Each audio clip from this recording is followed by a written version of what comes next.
Wala muna tayong guys, good morning, wala muna tayong good night. Dahil dito sa amin, hindi maganda ang nangyari. So, ito, nagising na ako nung oras yung 7:30. And, teka lang, di pala naka-on. Magkwentuhan muna tayo sa update ko kayo sa nangyari dito. So, Tuesday ngayon, September 9. And kahapon nga, yung simula ng pinakamalaking Gen Z revolution na tinatawag. Bali ito guys, pinangunahan ng mga kabataan at hindi ito pinangunahan ng kahit sinong politiko dito. So, libo-libo po ang pumunta, lahat galit dahil nga sa binan nila yung paggamit dito ng 26 social media platforms. So, yun na yung pinaka-way para sa kanila para maibalik yung digital freedom of expression nila para doon nila maipahayag yung kanilang sama ng loob at kontra sa gobyerno nila dito dahil hindi na natin maitatago yung korupsyon. At saka plus pa yung pagpigil sa pag-express ng kanilang damdamin bilang isang citizen.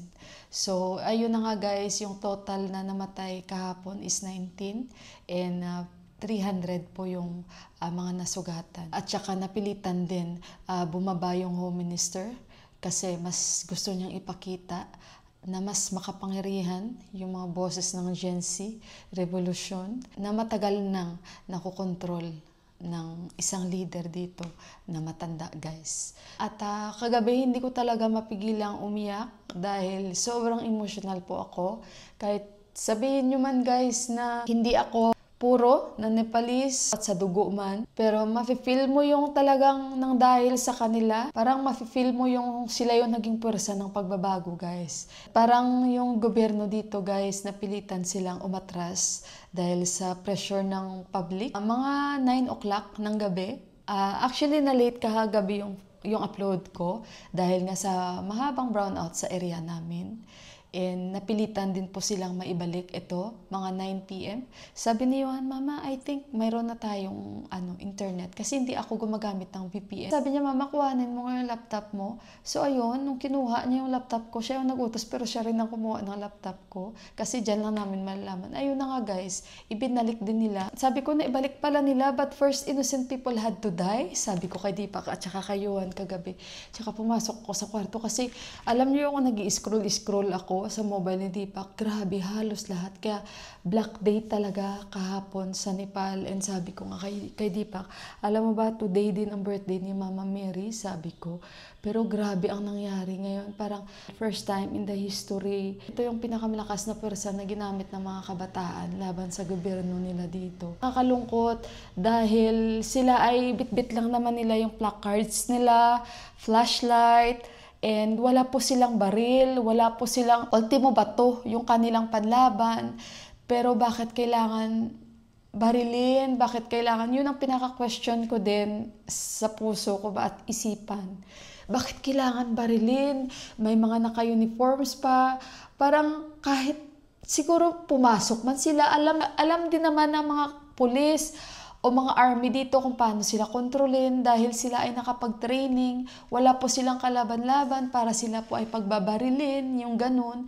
Mga namatay guys is mga pinagbaril po sila. Meron din binaril sa ulo, meron din, alam niyo yun guys, na yung nakita ko na talagang sobrang brutal, na sabi ko bakit kailangan, bakit? So kaya ayun, parang hindi ko talaga mapigilang umiyak kagabi na naramdaman ko yung lungkot Kumaga andun sila para ipaglaban yung kanilang freedom of speech, yung mga sama ng loob nila. Gusto nila ng pagbabago. Gusto naman nila matawag yung Nepal the land of opportunity. Kasi nga araw-araw may umaalis na mahigit 1,000 na mga kabataan para lang mag-abroad. Sabi nga nung friend ni Deepak mag-post, Nepalese police, huwag niyong barilin yung kapwa niyo Nepalese. Kung ano man ang in-order sa inyo, huwag niyo sundin na barilin. Kasi in the future, magiging mas mahirap lalo para sa atin. Kasi yun ang order sa kanila di ba? So sinusunod nila. Imagine nyo, walang kalaban-laban yung mga kabataan na yun na nagrarally. Babarilin lang sila, naka-uniform pa yung iba. Muna ako ng breakfast ni Johan at 9 o'clock na dito.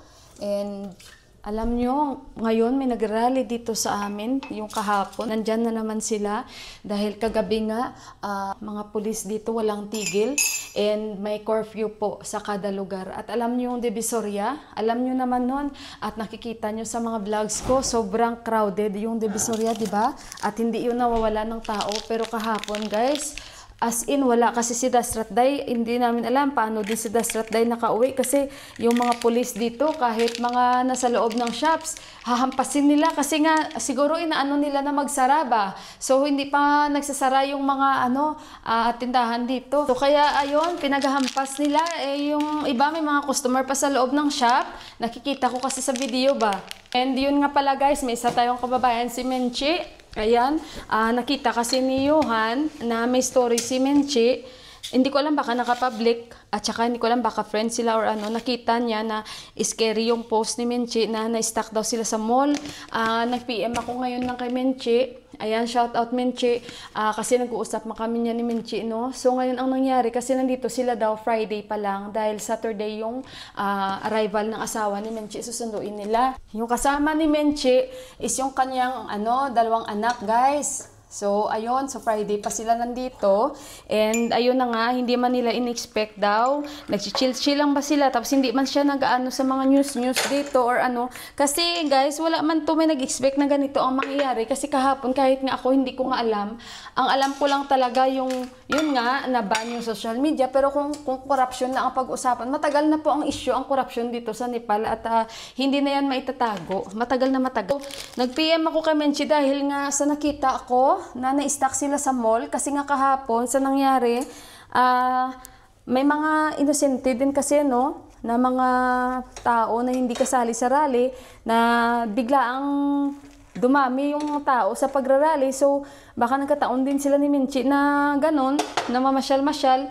So ayun, buti na lang daw pinapasok sila sa mall at kasi naglalak yung mga mall kasi yung iba nga hindi napapasok. Kaya sobra daw yung anak niya, hindi na daw siya babalik ng Kathmandu guys. Parang na-trauma yung anak niya. Kung nga mabuti na lang guys, nakabili kami guys ng bed sheets, nakabili na kami ng kurtina, nakabili na kami doon ng sofa cover kasi kung saan tayo bumibili guys, doon talaga guys ang kumbaga may mga maraming na nagrally-rally guys ba. Actually yung rally na to guys, hindi man sila guys nananakit kasi hindi man sila yung kagaya nung unang rally na pati mga establishment sinisira nila, yung ganun-ganun. Eto guys, hindi sila guys nananakit.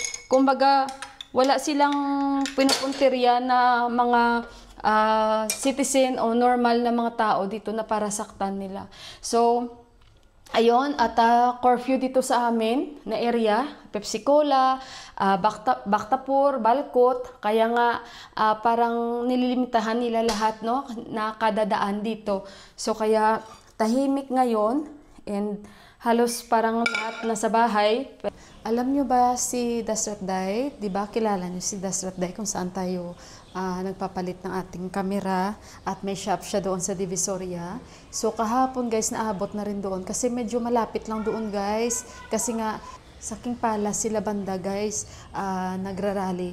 So ayun at malapit lang ang Divisoria dyan. So si Dasratday nandoon sa shop niya. Ayan yung video niya guys.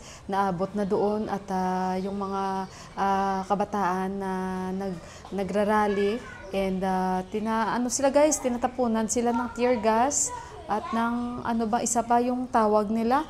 Basta ayun at meron din na tinapunan sila ng tear gas pero pinulot ng isang batang lalaki at ibinalik niya sa mga pulis.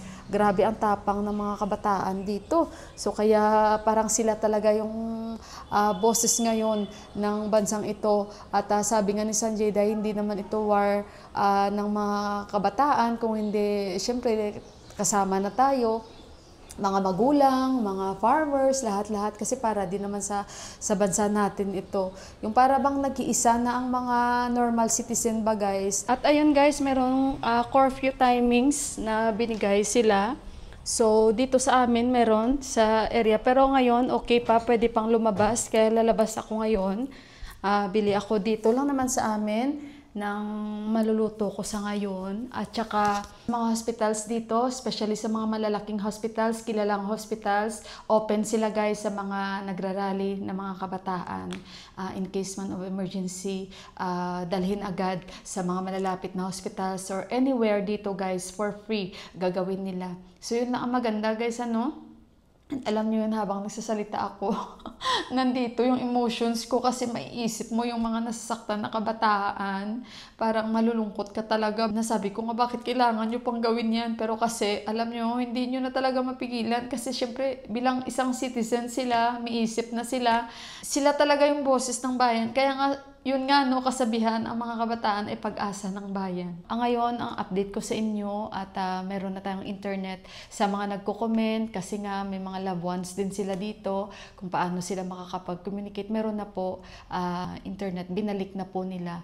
And I hope and pray na sana hindi na magaya kahapon guys dahil ilang buhay din yung nawala. And yun, ipag-pray po natin yung mga namayapa kahapon para lang marinig yung boses nila. So, ayun guys, at hindi kasi talaga maganda ngayon yung aming sitwasyon dito.